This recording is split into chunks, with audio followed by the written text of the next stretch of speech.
teaching within the Office of Vice Provost of Learning and Teaching. And I wish to start by acknowledging the traditional owners of the land on which we are gathered here today, the people of the Kulin Nation, and pay my respects to their elders past and present. I welcome you all to the second annual Better Teaching, Better Learning Showcase.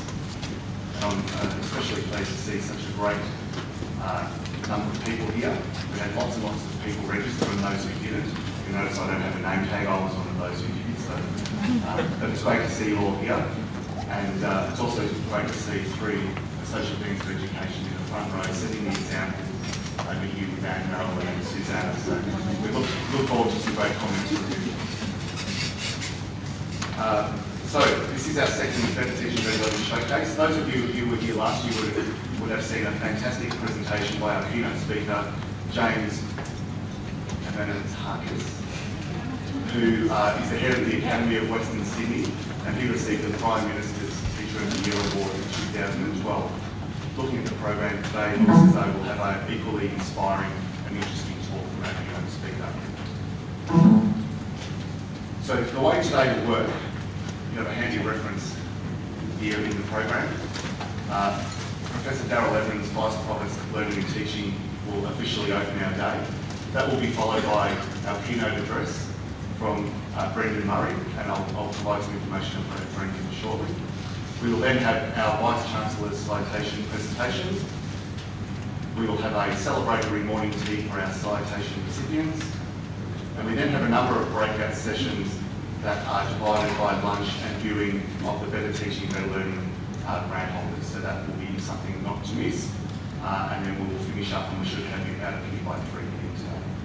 So without further ado, I will invite to the stage Professor Darrell Evans, Vice Provost of Learning and Teaching.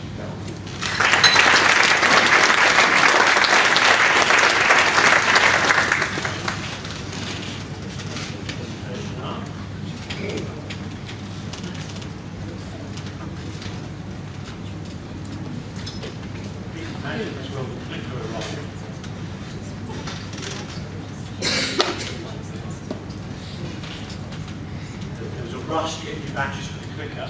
They knew that I couldn't cope if I didn't have my clicker. So I have to stand in position, and I don't like really stand in a position of my mic. Everyone hear me okay? Yeah, cool. Indeed, welcome to our second showcase event for Better Teaching, Better Learning. It's really fantastic to see so many people gathered for what I think is the important message that learning and teaching plays its crucial role at Monash University. And having you all here driving that message forward, I think is really, really exciting. So I want to sort of try and set the scene a little bit, because we've got some fantastic speakers for the day, and hopefully some things that you'll learn and be able to put into your own practice and have to change the way you do things for your students. But I wanted to really sort of start off by just reminding us of what the focus is for Better Teaching, Better Learning. And the first thing to say is we're learner focused. We focus about what we do around our students. I want our students to be the best discoverers, really being able to engage in their learning. I want them to be creative and give them the opportunity to be creative and really think differently, because the global world is going to be different for those students and getting out there. I also want them to be appropriately challenged, and I think challenged from all different directions. Challenge in terms of their thinking, challenge in the way that they do things, challenge perhaps on the journeys they think they're going to be on in terms of their career direction. And I think that's really very important. And then for us, it means providing all the right opportunities. So whether that be within understanding their knowledge and understanding, or whether it's about the skills they get opportunities for, the workplace environment that they might be going into, real world opportunities that really shapes what they do. And anyone that's now familiar with Better Teaching, Better Learning, that means as educators or those involved in education, we really think about challenging what we currently do. Is it appropriate for really pushing our students to the forefront of their own personalised learning journeys? And that's really important for us to get those challenges right. But what we've certainly gathered over the last short while is that this is a big shift from Monash, like a lot of other institutions in Australia and internationally. It's a big shift to make us move into this area where we've been perhaps traditionally less pushing the boundaries in terms of what we do. We've got fantastic pockets of excellence across the university. When you focus on us as a university, we really need to make that leap forward. We've also noticed that we've got a number of constraints around us. It doesn't just mean what we do necessarily in the classroom, it's all those other things, the incentivisation to do things differently, the right learning spaces to do things within. All of those have an impact, and therefore the role and the job of what we have to do seems much, much larger than perhaps just saying, oh, we challenge what I'm exactly going to do in that particular teaching session. But what have we done in the last year? Well, there have been some great advances, I think, and we've also, hopefully as an office, supported certain elements, but I think we've got some way to go in making sure that is something that can be fully recognised. Certainly we've put some opportunities in there for innovation, through the small grants scheme, which is going really strongly. We had our first Dragon's Den, which is sort of the next level up in terms of the funding of various initiatives, and we've got some great projects that are going to be undergoing this current year. And the small grants scheme, around at lunchtime, there are the videos that have come from some of those projects. So the output, as you would see it from those projects, we decided were 3-minute or so videos, really to try and demonstrate what those people have achieved, and those will then go on the website so that people can dip in and out of those different things. We've had a focus certainly on sharing good practice, from showcases like this event here, but also the learning lunchboxes have proved very popular. We do need those to engage more people in those learning lunchboxes in terms of we want to get people that wouldn't normally come to those sorts of events coming along. So if you've got some ideas how we can engage more people within those, then we'd be really pleased to hear that. In terms of facilities, obviously we're looking completely across the learning and teaching area, and there's the exciting news that we've got a $180 million learning and teaching building being agreed for the Clayton campus that will open in 2018. So a huge amount of work to get us to something that really is going to be quite special. But we need prototypes, we need rooms to think about the way we do things. And this year we certainly have a micro studio as a prototype room. We've got great feedback on that room where we need to make some significant changes in the way that room works. But that hopefully then will be able to be rolled out as little studios across the campuses. We built a space for learning and teaching excellence, the Slate. It's a wonderful environment. It has been used. It's going to become a mainstay of all of our training courses, part of the Continuing Education Excellence Development Framework.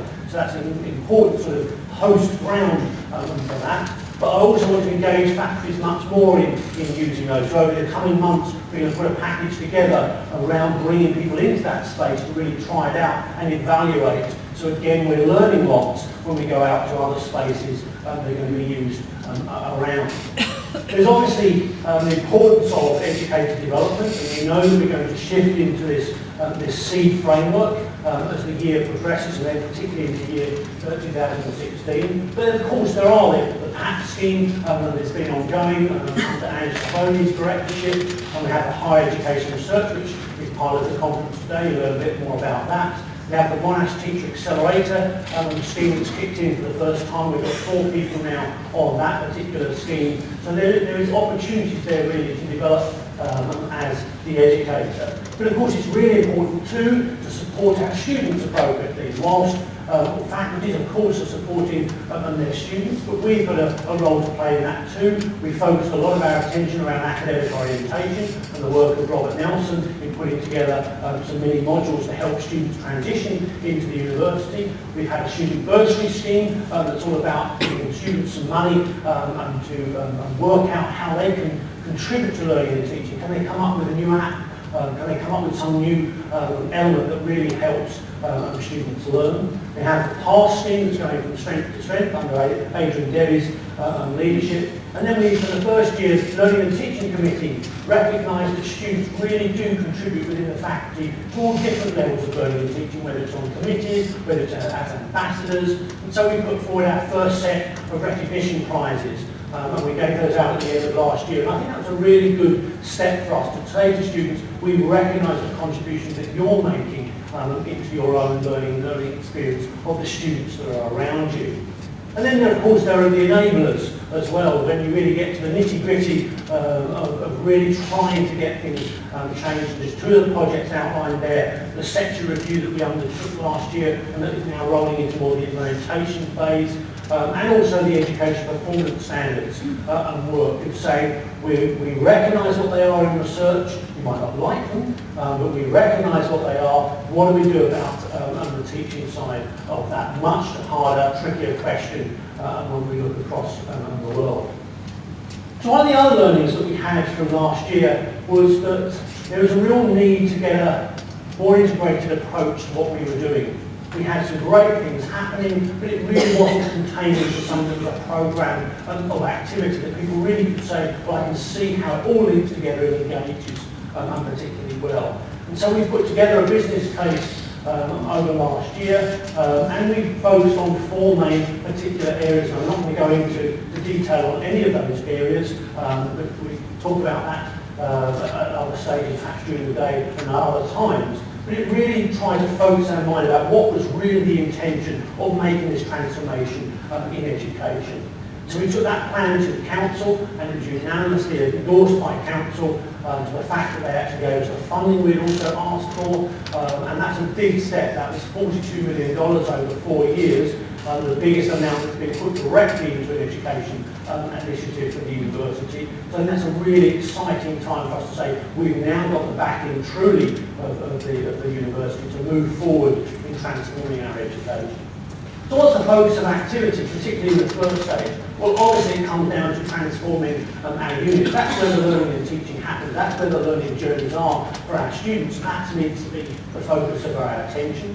And obviously anyone that knows me, I've been talking about learning outcomes and the importance of them to the design of the curriculum, the design of our courses and our units that we have, and how they progress into how we think about the graduate attributes that we want our students to have. So actively putting those into place and aligning what we do with all of the elements that will then feed into those learning outcomes being able to be demonstrated by our students, the activities you put in place, the assessments that you put in place.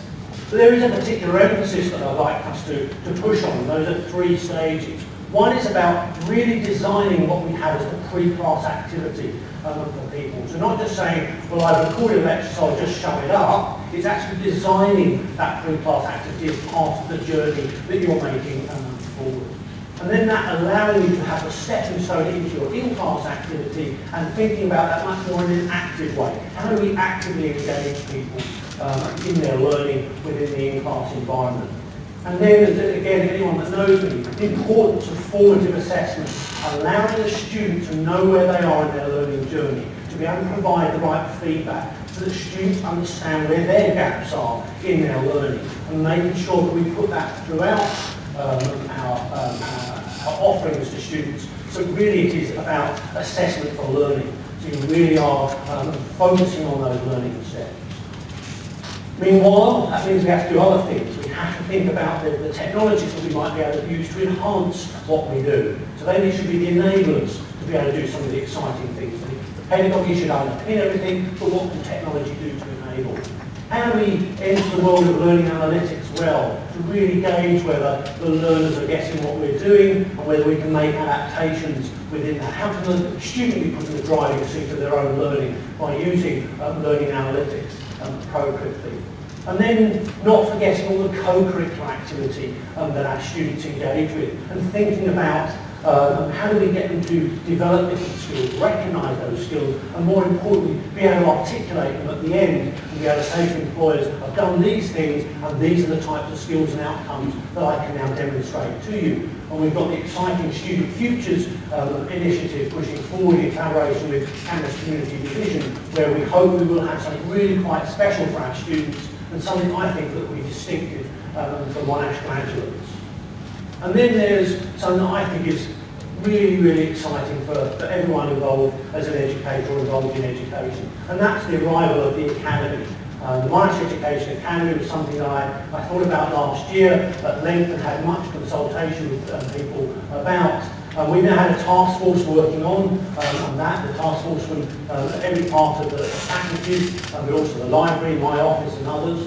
And we thought about the goals of the academy, and the task force have come up with those three main goals that they think really frames the entire message of what the academy is meant to be doing. Under the strapline of inspiring teaching excellence, and thanks to Colin and for coming up with that strapline, which I think got unanimous approval instantaneously when we put that through.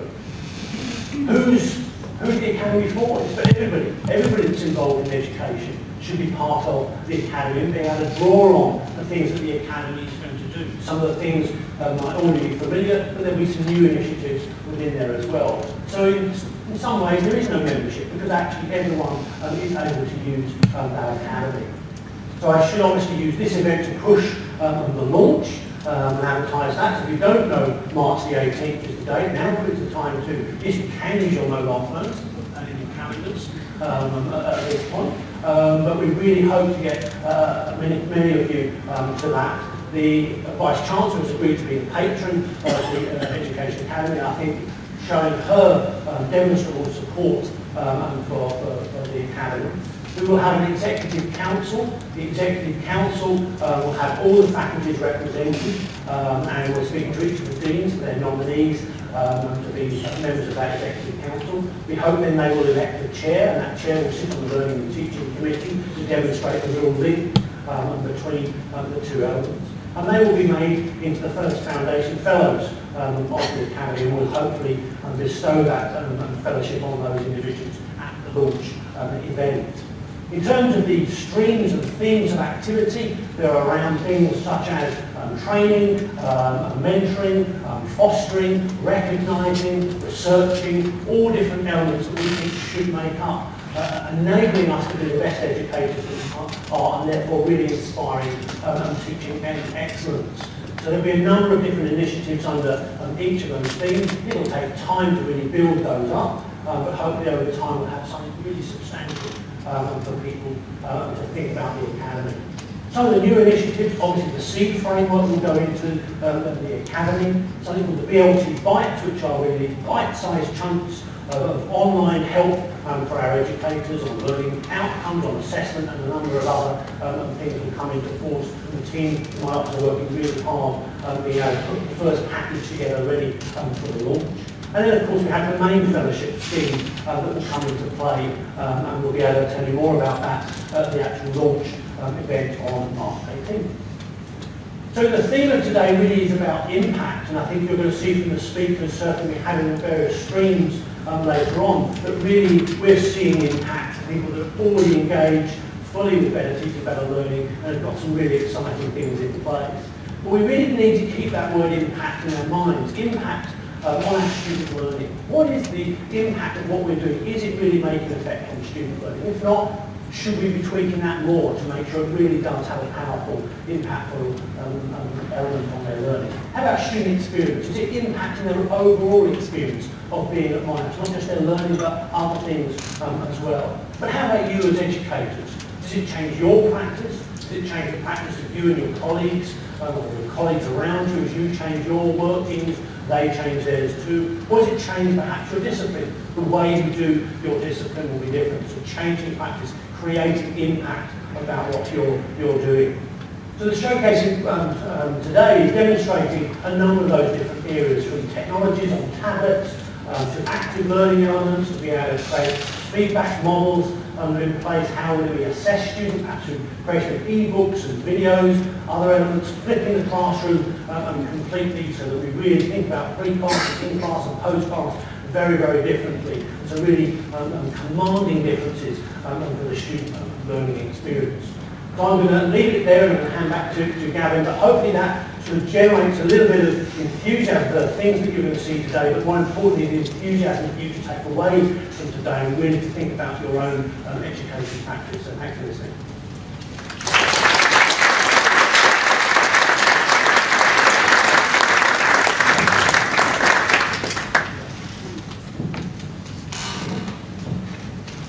Thank you, Darrell.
prep grade 1, if you are falling behind in reading, writing and maths, you'll get extra support.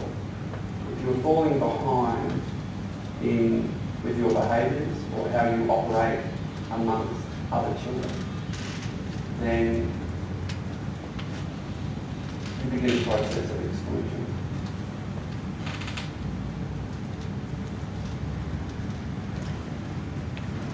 A professor at MU called Roger Slade, who runs the Victoria Institute, he's really interested in inclusion. He wrote a book called The Irregular School. He starts to question why it is, as a society, why is it that children with disabilities are moved into other schools? Why do they attend special schools?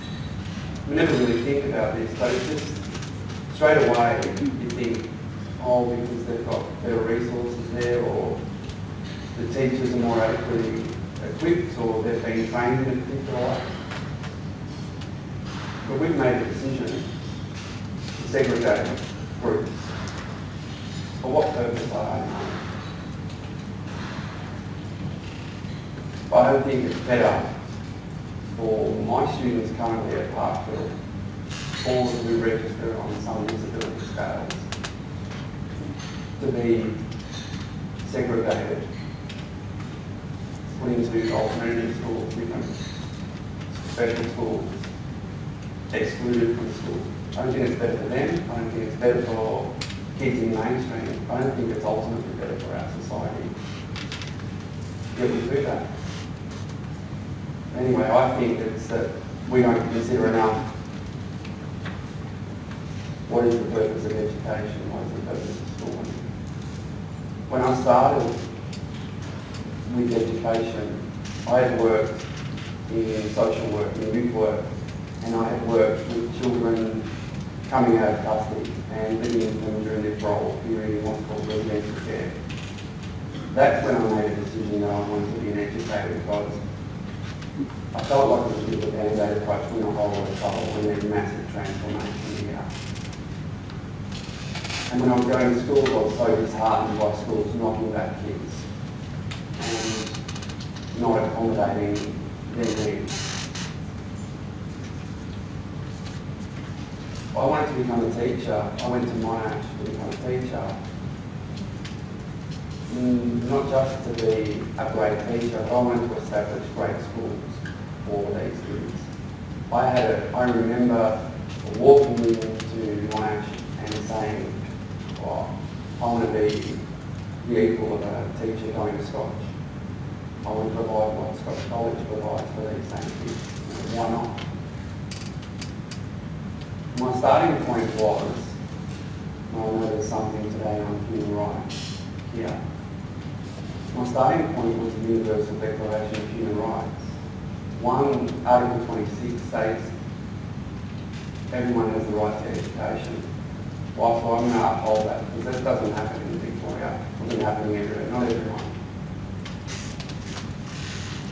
But then I became more interested. That sort of carried me for 10 years. Everyone has the right to education. Further to that, I started to think more about the next line, which is education should be directed towards the full development of human personality. So it started to occur to me that's actually a bit more, potentially, than reading and writing and maths. In the last couple of years, I've become more interested in the idea that, again, in Article 26, the next lines are that education should promote respect, tolerance and understanding amongst all people. It's really important when you're working with children who are in custody who committed enormous crimes. That becomes much more relevant and illuminating. But I think it's also transferable, equally as important for all within our education system.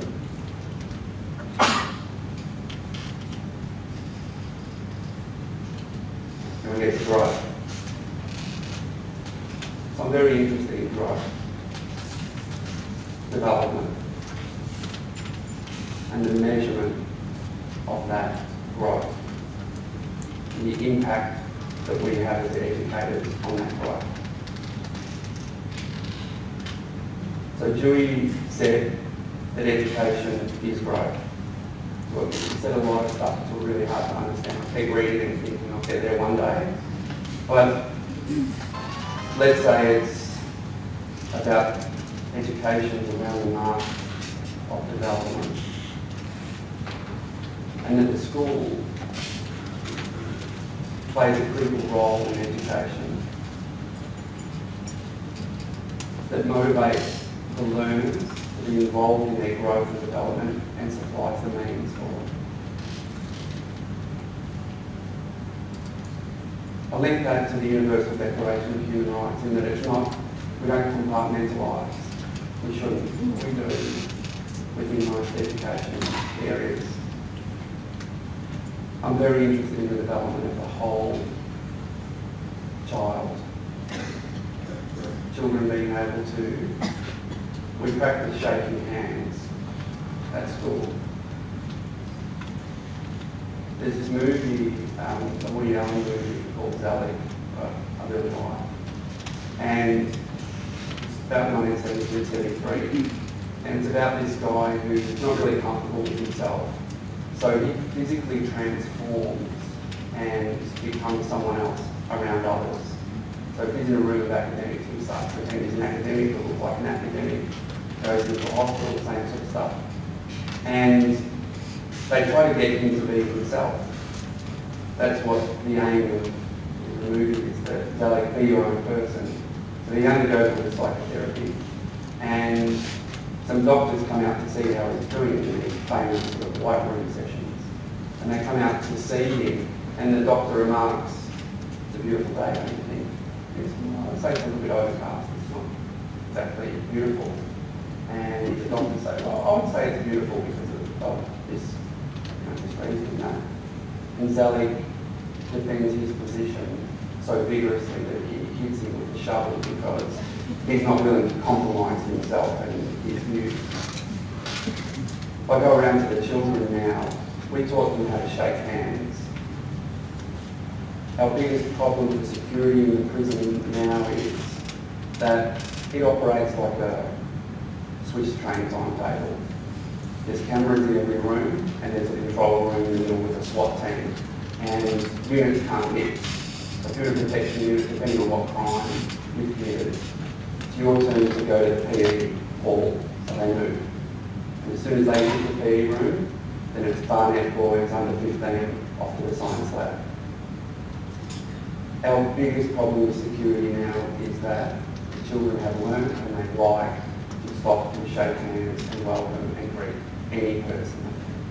Gardener, teachers, not over the top because they're being drilled into it. Our teachers as well quite like it because our professional development in 2012 was how to meet and greet kids. We practice shaking hands.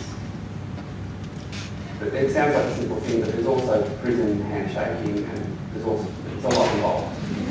But our teachers, everyone lines up.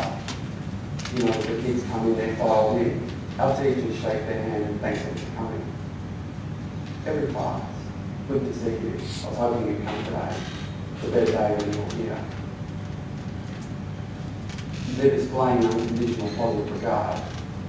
The kids will sometimes say, I apologise in advance for swearing, and say what the kids would say. Well, that's fucking coming here. I'm in prison. And the teacher will say, well, no, you don't actually.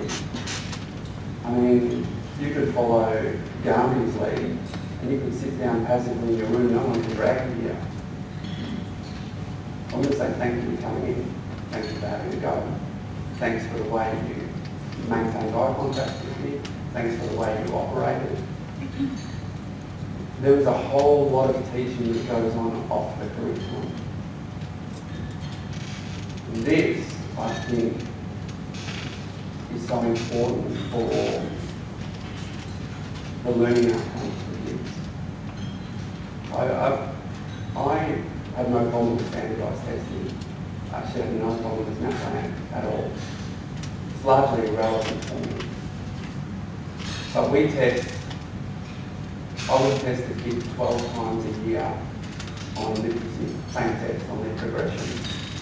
One, for the kids to know where they are. More importantly, for the teacher to know what they have to, or how they have to adapt. There's one thing that Rebecca Evans brought up before that suggested that your formative assessment is so critical so that students know where they are. I would take it even further to say it's so important for you to know as educators what it is that you're teaching successfully and what it is you need to adapt to.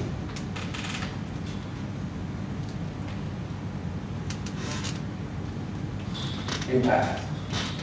This makes me feel really good here. Guess what? The yellow bus. Raise the median in the state secondary school.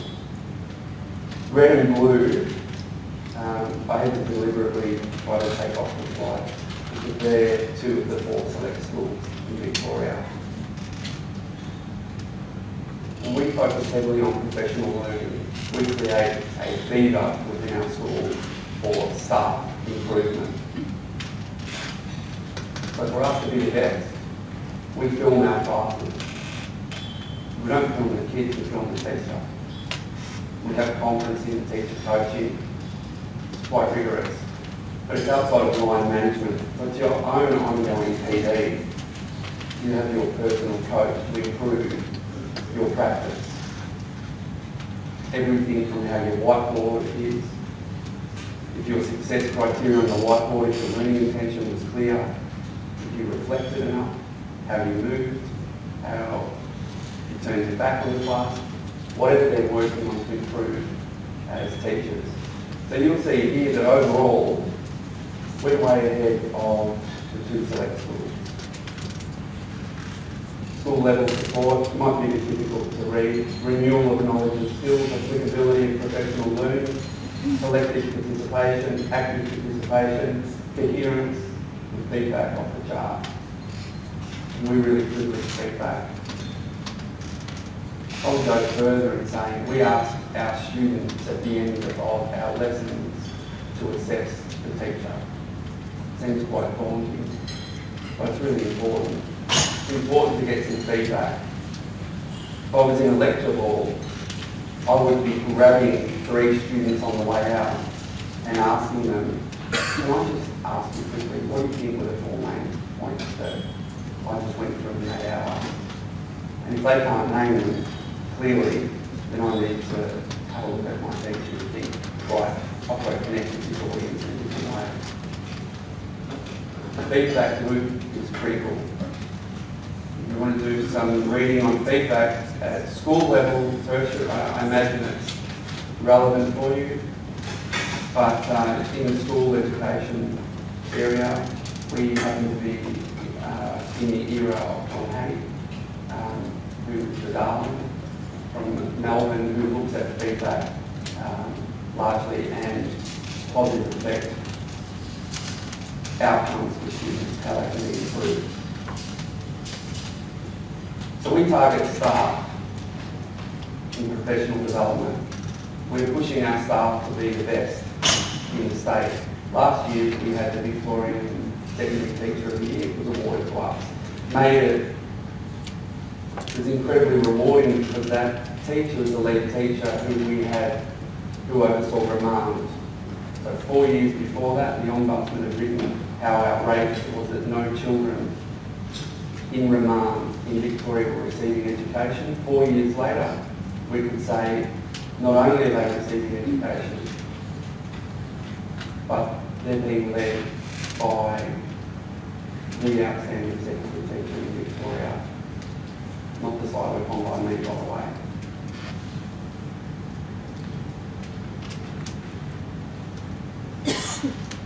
So if we look at our staff,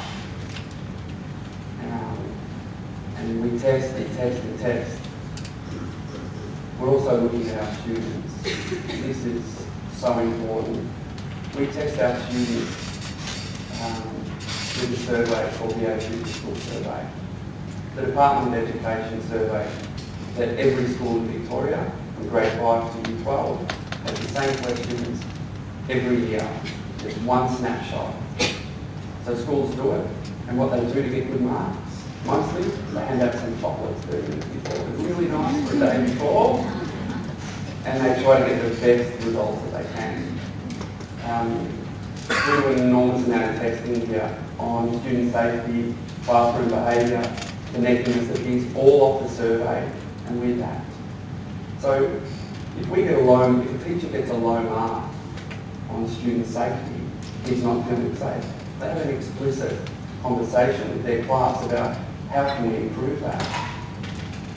It's a very simple thing to do, to open up a dialogue and then try to act upon that and for everyone to be involved in that and to have a pursuit that everyone's really clear about. We want to lift our student safety. Remarkably, I'd like to point out here that the grey line is another select school. Would you believe in prison we are beating a select school in student safety, student morale, diminished, that's an inverted for distress. It's their well-being. Kids are identifying. They feel better within the classroom, in custody, than at a select state school. There are very simple things you can lift. One of them is teacher effectiveness. There are questions pertaining to how well prepared you think the teacher is. It's a very simple way to lift that. So if the teacher gets a low mark, I say to them, well, how about you go around to the unit where the kids live, where they're locked down, and at the start of every week, give them your lesson plan for the week. Let them know you're prepared. Give it to all the prison staff. Make sure it's on the walls. Make sure your intentions are really clear where we're going. That changes perception. That changes confidence in the learning environment immediately. I imagine for all of you that, I know it's not so long ago that I was a student.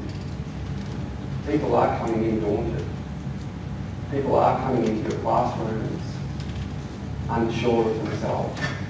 It does make a big difference to shake someone's hand as they walk in the door. Everyone's hand. It does make a big difference to start to look at your classroom and how you can improve the learning environment. Because my argument ultimately is that if I get this sky high, and if I get the teachers and the staff, their professional development and climate sky high, the rest is really the easy bit. Think about a leap forward sometimes and how this transfers. When we want to improve student outcomes, we're targeting literacy and numeracy interventions and strategies at a national level. It sort of seems to me like a football coach thinking to themselves, well, we're going to kick more goals, so let's just practice goals. There's a lot more involved in that. For our kids, you need to be, or extend this to students, you've got to feel safe, secure. You've got to feel like you want to work with your teacher in some way. You've got to have some form of relationship. If it's all down to the student and they're bright, they won't go as far. They won't reach their full potential unless they have the motivation and support and confidence in the educator.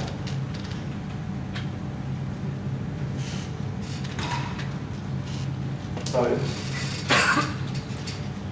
this is my last slide for teaching and learning. In a way, I wanted to put this up to symbolise, because I can't like decode or decipher that.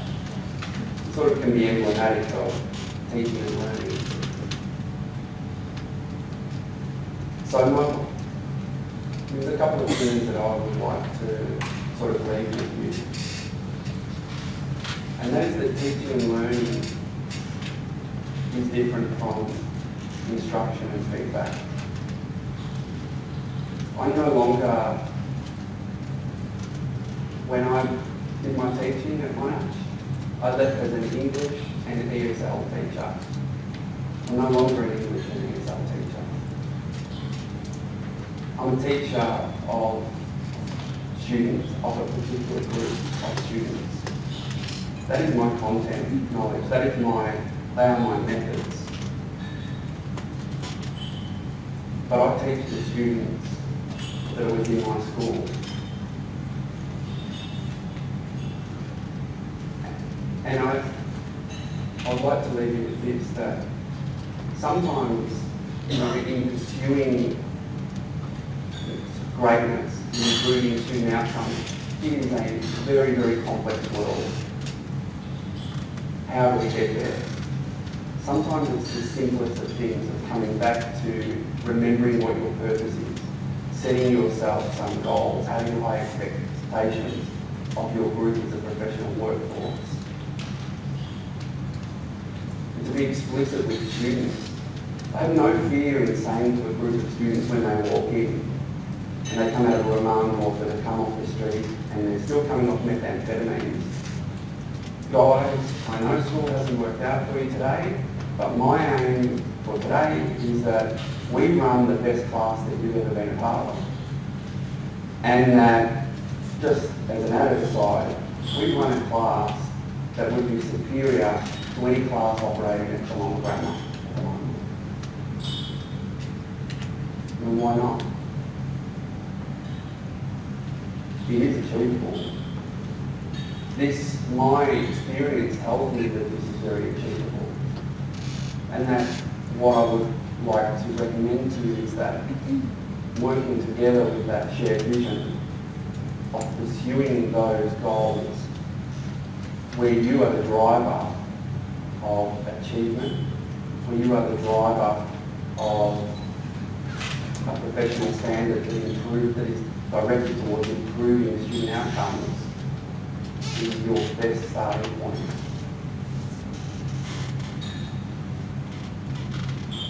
I hope you have a wonderful day today. I think it's a terrific event for people to come together and to start really reflecting upon teaching and learning. And I really hope that the Academy and where you work together as a workforce really does make this the university where your students want to be. There's no reason that can't be the case. So I'd like to wish you all the best. Thank you.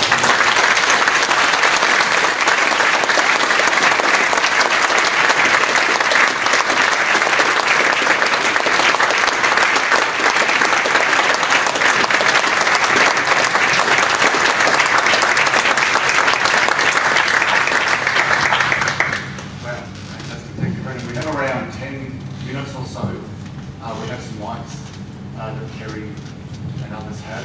So show of hand if anyone has any questions.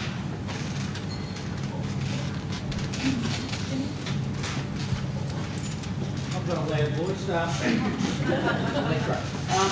Is there at the stage when you come in to bring them into your classroom, I'm interested in the behaviour aspects of, as they come in, there are different stages, no doubt you've had other students there for a while, and they may be disruptive, or they are, I gather, and the controlling of the behaviour aspects to get down to, let's make this really great class procedure or experience for them. How do you deal with Yeah, look, it's, so that, just in case everyone didn't hear it, the question is about the challenging behaviours when someone comes into a group or how to get the group settled. What's difficult is to get your first group to settle. After that, it becomes much easier because once you establish a culture, then it's like a field theory where children just go, oh, this is what we do. So this morning, there will be children in remand north, which is our gateway. And they come in to prison potentially for the first time.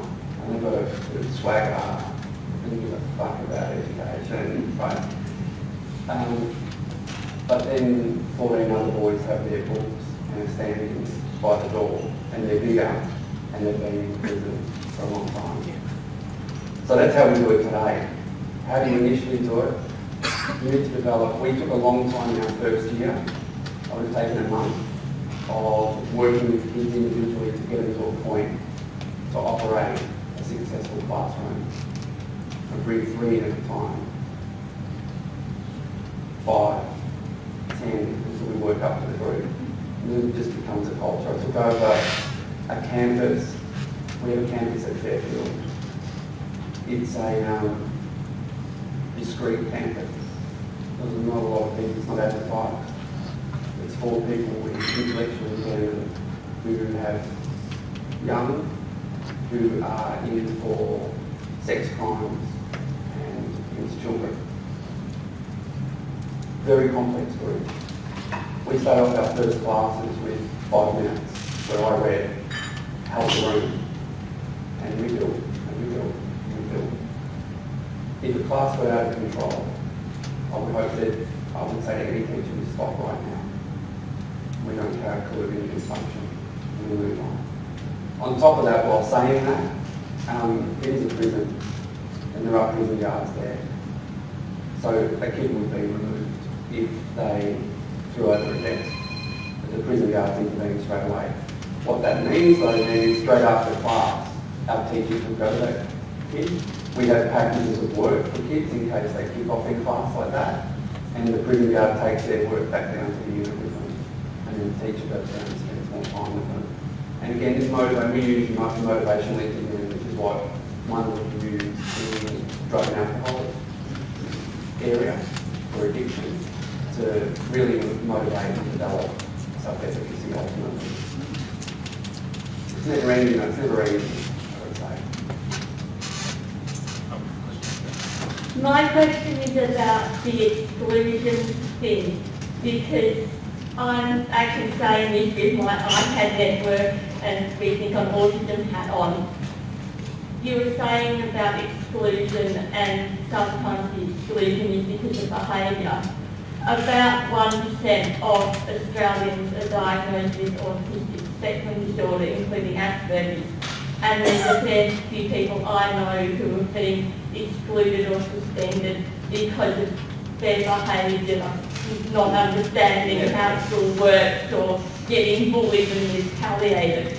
So how do you think we can be more inclusive of such a growing number of people with ASD? It's a great question. Our percentages are enormous within prison. The children not actually understanding what they've done. They have an idea, but they don't actually understand the ramifications. One of the great moves within the criminal justice system, within the children's court, is a conferencing, a mediation, so that the kid doesn't just stand up and say guilty, not guilty and go off, but they actually have to face the victim and talk through what happened and the effects. It's only been a couple of kids in the state in the last couple of years that have been able to do that, and it was shattering for them. I saw a kid go through the process. He had no idea that his assault on someone could affect him, that family so badly. That person, how that person felt with the father, how he operated with his children from then on, how he wouldn't leave the house. Kids couldn't believe it. He's a very bright kid. I think that how within education we need some champions up top to sort of fight for it and say we're not going to exclude. Because my argument is that if a kid, I had my grade 1 girl, she hit a girl with a lunchbox when I got called into the school, and they'd taken her to the principal. Worst thing is that my kid said, "What are you going to do, send me to prison?" My dad said. "What are you going to do? Clean there." Probably wanted to spend more time with me, honestly. But there was no talk about the ramifications of what actually just got in trouble. It's an important thing. I think you've got to make a commitment. our education system has to make a commitment to include. Finland topped, or it routinely sort of top 5 in PISA. And they do have a statement in their Comprehensive Education Act that says no child in Finland will be definitively excluded from any school. I like that. There is a process where the kid is excluded, which is going to happen. Sometimes that school's not right for that kid.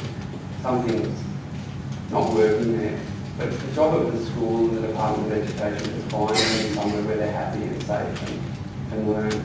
That's where we break down. I think we've just got to make a decision that no one is better off if we exclude a kid. If a kid in my child's class in primary school hurts someone, my child's not better off if that kid leaves. My child's better off if she learns as a group, this is how we work through it together. This is how we can overcome this as a community. When I worked in adult prisons, I worked with men who were recidivist offenders, recidivist homeless, very complex. And they would talk about being entirely institutionalised. And I would often ask them, because I had my education qualifications, when did you first feel that? Generally they located it back to primary school, sitting out in front of office. But I started to like that. We need to make a statement to say that someone who comes to the local primary school, you're at the local primary school, that's it. We're a community together, we're going through this together, no matter what. Sort of like a family, you're in your thing. There's a question up the back here. Jen?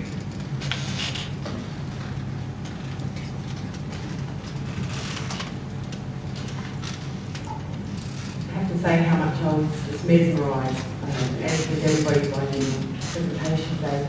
I just have an interest, it's been going a couple of years now, this program. Has there been any preliminary research or findings about what's happened with some of the children who've now gone back into the community, or particularly back into a mainstream school? Yeah. We're doing the research in its early days. It's an enormous amount of variables, I've realised. Very hard to work out what the long-term impact is. I had a kid in the first year, a Koori kid, who I would bet my life on, he's not coming back to prison. He progressed 7 years with his time with us. Enormous. He hadn't picked up a book, and he was a very violent boy. He loved reading, so much so that as a result of deaths in custody findings, a lot of the Koori kids go into a double room cell. The other kids were complaining about, I don't want to be in his cell because he keeps the light on the line and reading. Completely regulating himself. He decided he loved literature. I would have bet my life on he's not coming back. But when he got out, said goodbye to his parole, shook hands, sister was there to pick him up, and boyfriend. I saw him walk down to the park together. They smoked their first joint, just to celebrate, just a few days. Then he's on the methamphetamine bed up, and he's been back 4 times now. I can tell you this, that at Malmesbury is a good example of 18 to 21-year-olds we have. And we have a dual track system. So kids that are in for serious crime can still go to Malmesbury if youth parole board deems that they're ripe for rehabilitation or particularly vulnerable. Gives them an opportunity rather than going to the mainstream prison and develop within a prison culture. So I had a few kids that had gone to really nice grammar schools around here that were in for cultural driving. But it happens. A couple too many drinks, someone was killed. And one of the kids, when I arrived, said, what are you going to do if I can give me, like, times tables? You know, like, what am I going to get stupid stuff here in criminal? So I said, oh, I don't know, what do you want to do? What about we do some testing and see where you're at? Oh, somewhere year 12. Yeah, everyone has, by the way, at Malmesbury when I meet them. Oh, they're at year 12. Of course they have. So we do some testing and we find out. And this boy, yeah, I checked his grammar school, he completed BCE. So we went for Open University. And we worked out that the prison had a thing online. So we've got 3 kids from custody who are going to finish their degrees. I know I showed that data there, but out of 318 that are in custody at the moment, and they change, they don't run on the school year, so they're in and out all the time. We'll have 50 plus that complete year 12 this year. No problem. Nothing under the 10 at VCO at a minimum, foundation, intermediate, senior. It's very difficult when I think about growth. How do we measure? We measure those that get full-time jobs. Do we go in an economy? Do we look at tertiary? Do we look at kids that have reconnected with their child? A lot of them are young parents. The research is really difficult. We want to do it. I think about one of the great things we're doing at the moment is we have a pluricultural education program for kids in custody. So every Monday, the prison now sends to us, and we have Jim Bird, an incredible elder who set up the Career Heritage Trust and the Victorian Aboriginal Legal Service. He runs the education for kids. He's the senior advisor. The community comes in to run the education. One of the best things we do now is that when a kid leaves at parole time, the head of the parole board asks for a curiosity, what's your cultural connection? We have designated cultural elders in every area that connect and bring them back into the community. Maybe that's an incredible outcome. The short answer is we're a bit early and we've been growing, but we need to do that very soon because we need to measure our impact. Good time for one more brief question. And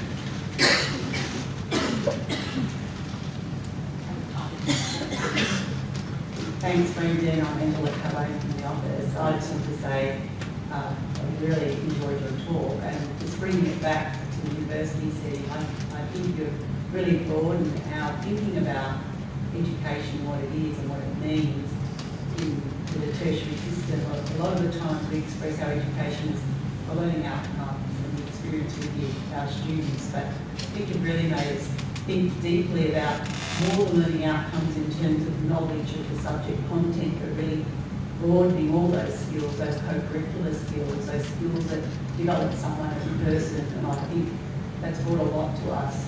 The idea of exclusion, not just at primary school but at secondary school, but also moves into the workforce, how we behave and how we interact, deeply resonated with my thinking about education. So I just wanted to thank you. It wasn't a question, but just thank you for your presentation. Thank you. so on that, thank you. You saved me some text to you, Ash. Thank you.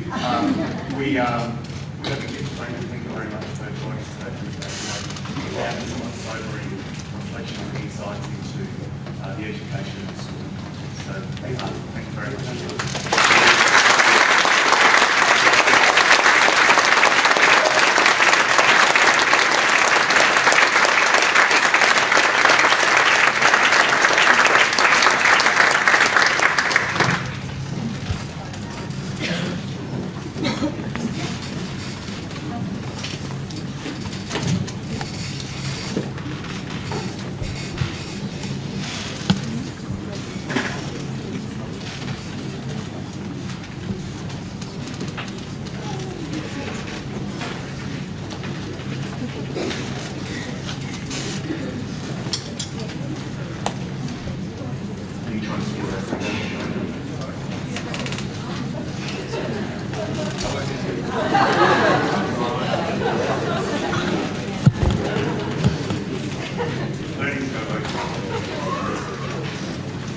I would like to now invite you to join me in recognising the recipients of the 2014 Vice Chancellor's Citation for outstanding contribution to student learning.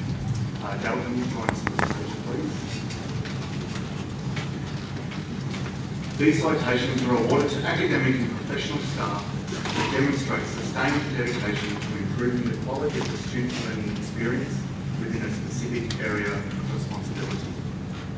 Our first citation award winner is Mr. Michael Storr from the Faculty of Medicine, Nursing and Health Sciences for his work in the sustained contribution to high quality, enthusiastic and entertaining teaching of musculoskeletal assessment and injury management across multiple programs.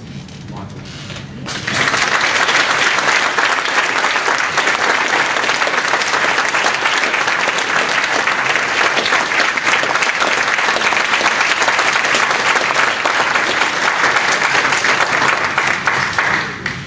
Our second citation award winner is Dr. Lincoln Turner from the Faculty of Science for inspiring students towards research in physics through innovative research-inspired laboratory teaching and through active learning at the senior undergraduate level.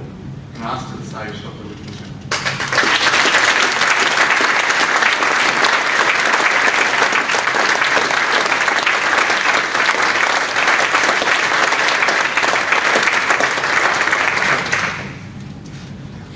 Our next recipient is Dr. Susie Ho from the Faculty of Science, Early Career, for advancements in reducing barriers to undergraduate learning through collaborative teaching approaches that instill confidence, core skills development and engagement.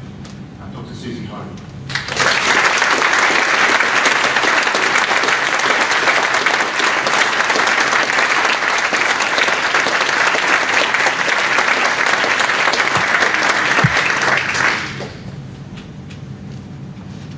Our next recipient is Dr. Laurence Orlando from the Faculty of Pharmacy and Pharmaceutical Sciences for the development of curricula, resources and immersive learning experiences based on commanding knowledge of the pharmaceutical industry to train exceptionally prepared students. Laurence.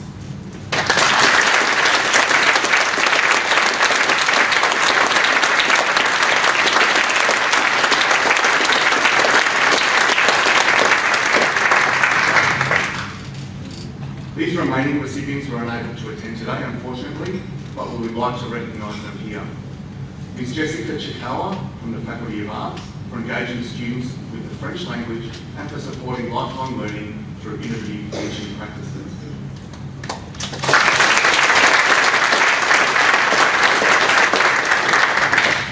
Mr. Jonathan Teo from the Faculty of Business and Economics, Early Career, for inspiring a culturally diverse cohort through the development and implementation of problem-solving approaches that support independent learning, equity and career success.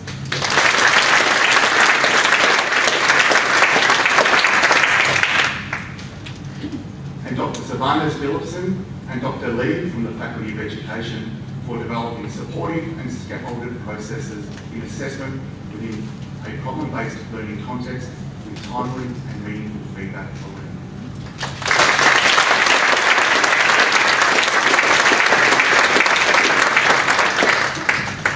So we've come to the stage of the day where we are celebrating our morning tea, which is to the left of the podium here.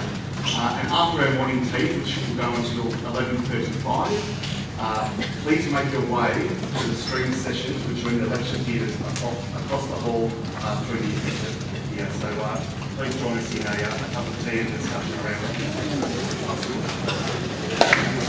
it.